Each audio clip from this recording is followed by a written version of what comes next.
भारत को अमेरिका के साथ डिफेंस कोऑपरेशन बढ़ाने में झिझकना नहीं चाहिए, वरना चीन से मुकाबला करना मुश्किल हो जाएगा।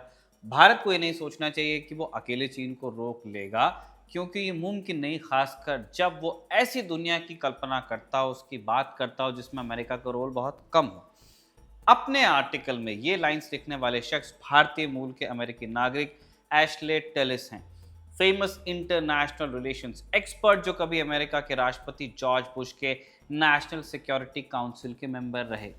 इन्हीं एशले टेलिस को अमेरिका में गिरफ्तार कर लिया गया है। एशले के घर से कथित तौर पर 1000 से ज्यादा टॉप सीक्रेट यूएस डॉक्यूमेंट्स मिले हैं। उन पर नेशनल सिक्योरिटी से जुड़ी जानकारी को गैर कानूनी तरीके से रखने और उसे चीनी अधिकारियों को देने का भी इल्जाम लगा है। तो एग्जैक्टली कौन है एशले टेलिस? ट्रम्प से लेकर बाइडेन तक के घरों में जब सीक्रेट डॉक्यूमेंट्स मिल चुके हैं, तो एशले का मामला अलग कैसे है, गंभीर कैसे है, और भारत और अमेरिका के बीच हुई न्यूक्लियर डील में एशले का जब इतना इंपॉर्टेंट रोल था, तब इस घटना को भारत के पर्सपेक्टिव से कैसे देखा जाए, यही सब जानेंगे राजदूत के आज के एपिसोड में। नमस्ते, मैं हूं निखिल और आप खबरगांव का इंटरनेशनल खबरों से जुड़ा रोजाना का शो राजदूत देख रहे हैं।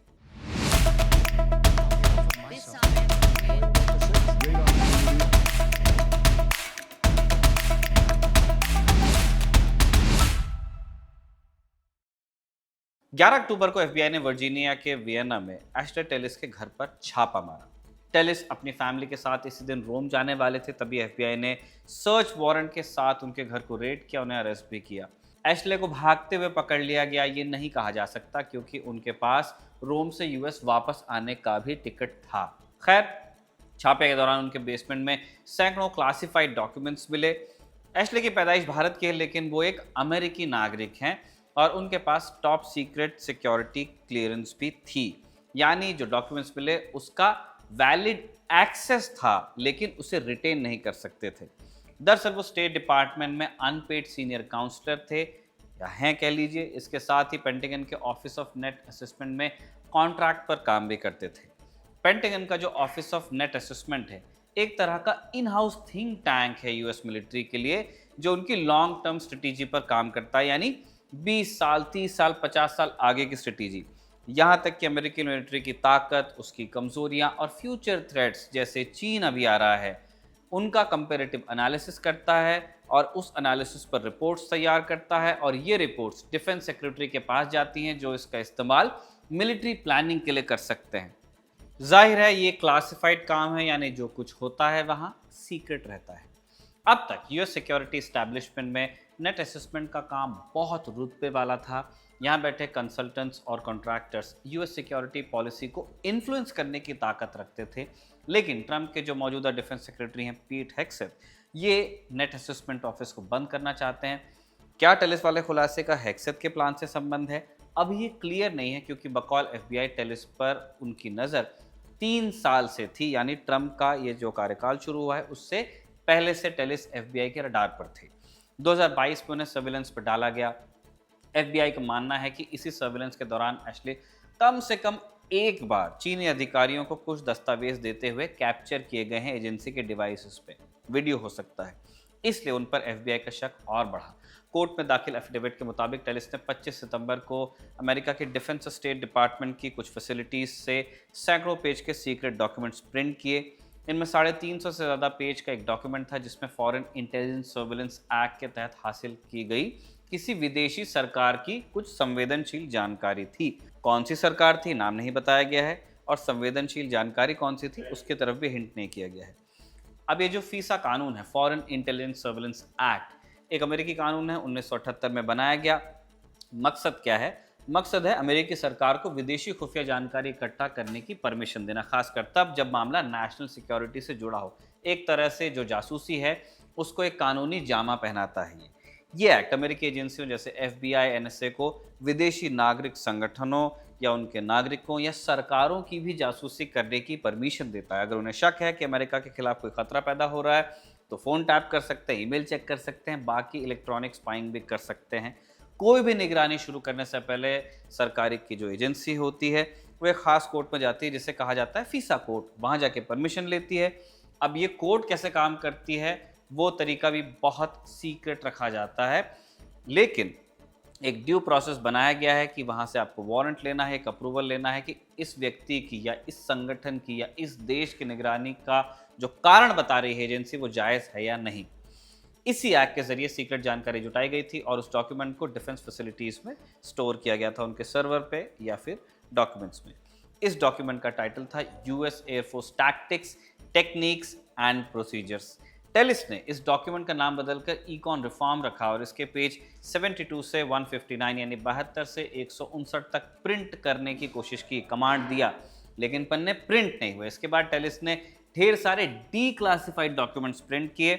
उसी दिन यानी 25 सितंबर को टेलिस ने एक और 40 पेज का सीक्रेट डॉक्यूमेंट प्रिंट किया जो मिलिट्री एयरक्राफ्ट्स की कैपेबिलिटीज से जुड़ा था। इसके अलावा टेलिस 2022 से लेकर सितंबर 2025 तक कम से कम 4 बार नॉर्दर्न वर्जीनिया में चीनी अधिकारियों के साथ डिनर करते हुए भी देखे गए। इस दौरान वो ईरान चीन संबंध, अमेरिका पाकिस्तान रिश्ते और आर्टिफिशियल इंटेलिजेंस पर बात करते सुने जाते रहते थे टॉक्स में। ये सारी बातें एफबीआई के डॉक्यूमेंट्स में दर्ज हैं। एफबीआई का दावा है कि उसने एक संदेहास्पद घटना का वीडियो भी बनाया है। 2022 में एक डिनर में टेलिस एक मनीला एनवलप लेके गए थे, वो जो आपने यूएस कैबिनेट्स में देखा होगा, वो जो एक तरफ से एज बनी होती, बड़ा सा लिफाफा जिसमें डॉक्यूमेंट्स आप डाल सकते हो। डिनर में वो मनीला एनवलप लेकर गए, लेकिन जब वापस आए तब एनवलप उनके पास नहीं था, जो फोल्डर्स नुमा एनवलप होता है। इसके बाद एक और डिनर मीटिंग हुई। ये मीटिंग भी चीनी अधिकारियों के साथ ही थी। इस मीटिंग में चीनी अधिकारियों ने टेलिस को एक लाल बैग गिफ्ट किया। कुछ मौक़ों पर और गिफ्ट बैग्स लेते भी देखा गया, लेकिन तलाशी में इन मुलाकातों से कोई सीक्रेट मटेरियल बरामद नहीं हुआ। एफबीआई का दावा है कि बाद में निगरानी करने पर पता चला कि टेलिस सीक्रेट जानकारी वाले जो प्रिंट किए हुए डॉक्यूमेंट्स थे अपने नोट पैड्स में लगा के निकाल रहे थे, छिपा रहे थे। पेंटिंगन ब्रीफिंग में उन्हें कागजात नोटपैड में डालते हुए देख भी लिया गया था। इन्हीं नोटपैड्स में पन्ने छिपाकर वो उन्हें घर लेकर जाते थे।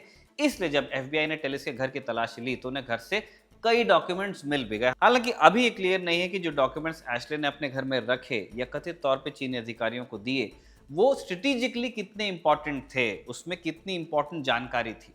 इसी के चलते उन्हें 11 अक्टूबर को वैसे गिरफ्तार कर लिया गया है। गिरफ्तारी के बाद क्या हुआ, टेलिस को 13 अक्टूबर को कोर्ट में पेश किया गया और जमानत पर रिहा भी किया गया। मामला भी कोर्ट में है, जांच और मुकदमा चल रहा है। प्रोसिक्यूटर्स का कहना है कि टेलिस ने यूएस के कोड 18 को तोड़ दिया है। ये कोड सीक्रेट डॉक्यूमेंट्स को बिना परमिशन रखने या छिपाने पर रोक लगाता है। अमेरिकी सरकार की तरफ से जो प्रोसिक्यूटर हैं लिंडसे हेलिगन ने प्रेस रिलीज में कहा कि हरकतें हमारे लोगों की सुरक्षा के लिए बड़ा खतरा है। ऐसे में टेलिस अगर दोषी पाए गए तो उन्हें 10 साल की जेल हो सकती है, $2.5 लाख का जुर्माना उनको देना पड़ सकता है। पैसे वाले हैं, भर भी सकते हैं। उनके सामान को भी लेकिन जब्त किया जा सकता है। फिलहाल अमेरिकी सरकार ने कहा है कि ये इल्ज़ाम है। टेलिस तब तक बेकसूर माने जाएंगे जब तक कोर्ट में आरोप साबित न हो जाएं। अब टेलिस तो फिर भी पेंटागन में कंसल्टेंट ही थे। हाल के महीनों में अमेरिका के दो राष्ट्रपतियों पर यह इल्ज़ाम लग चुका है कि सीक्रेट डॉक्यूमेंट्स अपने घर पर रखे और दिए भी नहीं। इनमें से कुछ मामलों की जांच पूरी हो चुकी है, कुछ की जांच चल रही है। पहले ट्रंप का केस बताते हैं। 2021 में व्हाइट हाउस छोड़ने के बाद ट्रंप ने फ्लोरिडा के अपने मार-ए-लागो एस्टेट पर कई सीक्रेट डॉक्यूमेंट्स रिटेन कर लिए, रख लिए। जब प्रेसिडेंट थे तब तो उनके पास रहने ही थे, लेकिन बाद में नहीं। इनमें 300 से ज़्यादा क्लासिफाइड डॉक्यूमेंट्स थे, जिनमें से कुछ टॉप सीक्रेट मार्क किए गए थे। ये डॉक्यूमेंट्स चीन और ईरान के missile programme, national security sources और विदेश नीति से जुड़े थे। एफबीआई ने अगस्त 2022 में सर्च वारंट के तहत 33 बॉक्स बरामद किए। ट्रंप पर इल्ज़ाम लगा कि उन्होंने दस्तावेज लौटाने से मना किया, समन का पालन नहीं किया और सबूत छिपाने की कोशिश की। कोर्ट केस में चला, लेकिन जज ने खारिज किया। 2024 में चुनाव जीत गए जब ट्रंप, तो इस केस को डिपार्टमेंट ऑफ जस्टिस ने ड्रॉप कर दिया। ट्रंप पे ये भी इल्ज़ाम लगे थे कि उन्होंने कुछ बक्से न्यूयॉर्क भेज दिए थे। तो ट्रंप पर तो ये आरोप साबित नहीं हो पाए क्योंकि उन पर केस ही ड्रॉप कर दिया गया। अब आते हैं ट्रंप के इस कार्यकाल में जो बाइडेन के बारे में खुलासे हुए। जो बाइडेन का फरवरी 2025 में क्लासिफाइड इन्फो एक्सेस रद्द कर दिया गया था। नवंबर 2022 में बाइडेन के वॉशिंगटन डीसी के पेन बाइडेन सेंटर ऑफिस में 10 से ज़्यादा क्लासिफाइड डॉक्यूमेंट्स मिले थे। ये डॉक्यूमेंट्स उनके उपराष्ट्रपति काल यानी 2009 से 17 के थे। इसके बाद दिसंबर 2022 और जनवरी 2023 में उनके डेलावेयर वाले घर में और डॉक्यूमेंट्स बरामद हुए। इनमें यूक्रेन, ईरान और यूके से जुड़ी इंटेलिजेंस मेमोज जो थे वो शामिल थे। बाइडेन के नोटबुक्स में भी क्लासिफाइड नोट्स थे, जिससे उन्होंने अपनी किताब प्रॉमिस मी डैड के लिए यूज़ किया और जो घोस्ट राइटर था उसको शेयर भी किया। बाइडेन के वकीलों ने तुरंत डॉक्यूमेंट्स को नारा यानी नेशनल आर्काइव्स जो है यूएस के, उनको लौटाया। एफबीआई को सर्च की परमिशन भी दे दी।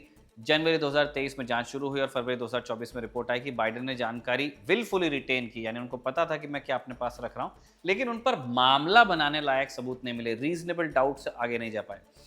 रिपोर्ट ने बाइडेन की मेमोरी को पुअर बताया, जिससे उनकी उम्र पर बहस छिड़ी और 2024 के चुनाव से बाहर होने का एक कारण ये तो रहा ही। अब शक की सुई टेलिस पर है। दोनों केसेस के बाद टेलिस के इंडियन कनेक्शन के बारे में आपको बता देते हैं। मुंबई में 1961 में पैदा हुए एश्ले टेलिस ने सेंट जेवियर कॉलेज से इकोनॉमिक्स में ग्रेजुएशन किया, मास्टर्स किया, बाद में शिकागो यूनिवर्सिटी से पॉलिटिकल साइंस में एमए किया, पीएचडी भी की। अकेडमिया में भी उन्होंने काम किया और रैंड कॉरपोरेशन में काम करने के बाद 1989 में वो अमेरिकी फॉरेन सर्विस में शामिल हुए। कई पॉलिसी पोस्ट पर रहे, जिनमें नई दिल्ली के अमेरिकी दूतावास में सीनियर एडवाइजर का रोल भी था। जॉर्ज डब्ल्यू बुश के समय नेशनल सिक्योरिटी काउंसिल में स्पेशल असिस्टेंट टू प्रेसिडेंट और स्ट्रेटेजिक प्लानिंग के सीनियर डायरेक्टर बने, जहां उन्होंने साउथ एशिया पर अमेरिकी पॉलिसी को शेप करने में मदद की। सरकारी नौकरी छोड़ने के बाद टेलिस एशिया में सिक्योरिटी के बड़े एक्सपर्ट बने। Carnegie endowment for international peace में Tata chair for strategic affairs को अभी वो संभाल रहे थे। कई रिसर्च इंस्टीट्यूट्स और एडवाइजरी बॉडीज से जुड़े थे। न्यूक्लियर स्ट्रेटेजी, डिफेंस पॉलिसी और यूएस इंडिया रिलेशंस पर ढेर सारी उनकी राइटिंग्स हैं, किताबें हैं, जैसे इंडियाज इमर्जिंग न्यूक्लियर पॉस्चर 2001 में आई और striking asymmetries nuclear transitions in southern Asia 2022 में आई। अक्सर अमेरिकी कांग्रेस की जो कमिटीज़ होती हैं उनके सामने पेश होते रहते हैं, टेस्टिमनी देते हैं, यूनिवर्सिटीज़ और पॉलिसी फोरम्स में लेक्चर भी देते हैं। भारत, चीन और रीजनल सिक्योरिटी के डिस्कशंस में उनकी आवाज़ को एक टॉप वॉइस माना जाता है। सरकारी करियर में उन्होंने यूएस इंडिया के सिविलियन न्यूक्लियर कोऑपरेशन एग्रीमेंट की जो नेगोशिएशंस थी उसमें उनकी भूमिका थी। टेलिस के करियर में ये सबसे बड़ी घटनाओं में से एक थी। उन्होंने अमेरिकी राजदूत रॉबर्ट ब्लैकविल के साथ मिलकर 2008 में जो भारत अमेरिकन न्यूक्लियर डील हुई उसको बैकडोर से सपोर्ट किया था। इस डील पर काम करने वालों में आज के विदेश मंत्री भारत के डॉक्टर एस जयशंकर भी थे, जो तब विदेश सेवा में थे, डिप्लोमेट थे। इस डील ने भारत के न्यूक्लियर अलगाव को खत्म किया। 3 दशक पुरानी अमेरिकी पाबंदियां जो सिविलियन न्यूक्लियर टेक्नोलॉजी पर भी लगी हुई थी वो हटी और दोनों देशों के जो रिश्ते थे वो ग्लोबल स्ट्रेटेजिक पार्टनरशिप उसके बाद कहलाए। टेलिस ने तब कहा था कि भारत के न्यूक्लियर हथियार बढ़े तो चीन की भारत को लेकर चिंता ज़्यादा बढ़ेगी और अमेरिका को लेकर कम। लेकिन हाल के सालों में खासकर मोदी सरकार के आने के बाद टेलिस भारत के कट्टर आलोचक बने हैं।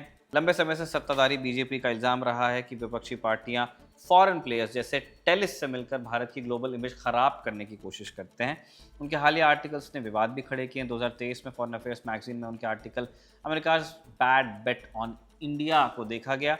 इसमें उन्होंने भारत अमेरिका पार्टनरशिप के फ्यूचर पर संदेह जताया, दिल्ली की मल्टीपोलैरिटी और स्ट्रेटेजिक ऑटोनॉमी की आदत को फ्लैग किया एज इन उसके खिलाफ अपनी राय रखी।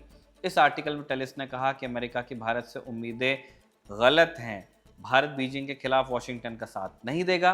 उन्होंने तर्क दिया कि भारत और चीन की जो ज्योग्राफिकल क्लोजनेस है और दोनों देशों की ताकत में जो अंतर है वो ये गारंटी करता है कि भारत जब तक अपनी सिक्योरिटी पर सीधा खतरा न महसूस करे तब तक यूएस चीन टकराव में सीधे नहीं उतरेगा।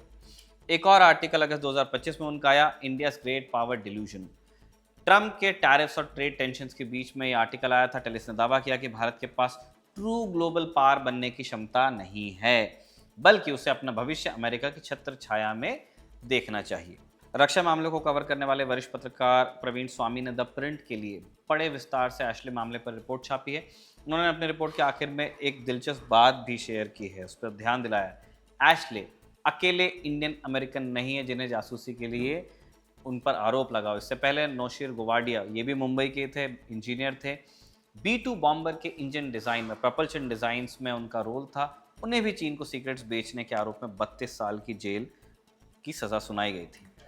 ट्रंप के कार्यकाल में सिक्योरिटी लीक का ये दूसरा बड़ा केस माना जा सकता है। इससे पहले ट्रंप कहने से माइक वॉल्स ने दी अटलांटिक एडिटर जेफरी गोल्डबर्ग को एक टेलीग्राम ग्रुप में ऐड कर लिया था, जिसमें यमन के हूती विद्रोहियों पर हमले का प्लान डिस्कस किया गया था। अब इसे एक चूक की तरह भी देखा जा सकता है। एश्ले पर ऐसा कोई डायरेक्ट इल्ज़ाम नहीं है, लेकिन जिस तरह चीन का नाम सामने आया है उसने मामले को गंभीर बना दिया है, खासकर इसलिए क्योंकि चाइनीज़ एस्पियोनाज को लेकर पूरी दुनिया में असहजता है, यूएस में भी है। ऐसे में अगर एश्ले पर आरोप साबित हो जाते हैं तो यूएस इस्टेब्लिशमेंट एक नज़ीर पेश करने की पूरी कोशिश करेगा। ये एक डेवलपिंग स्टोरी है। इस मामले में और जो भी अपडेट्स आएंगे वो आपको राजदूत में देखने को मिलेंगे। आज का एपिसोड रिया ने लिखा और आनंद ने रिकॉर्ड किया। आप देखते रहिए खबरनामा।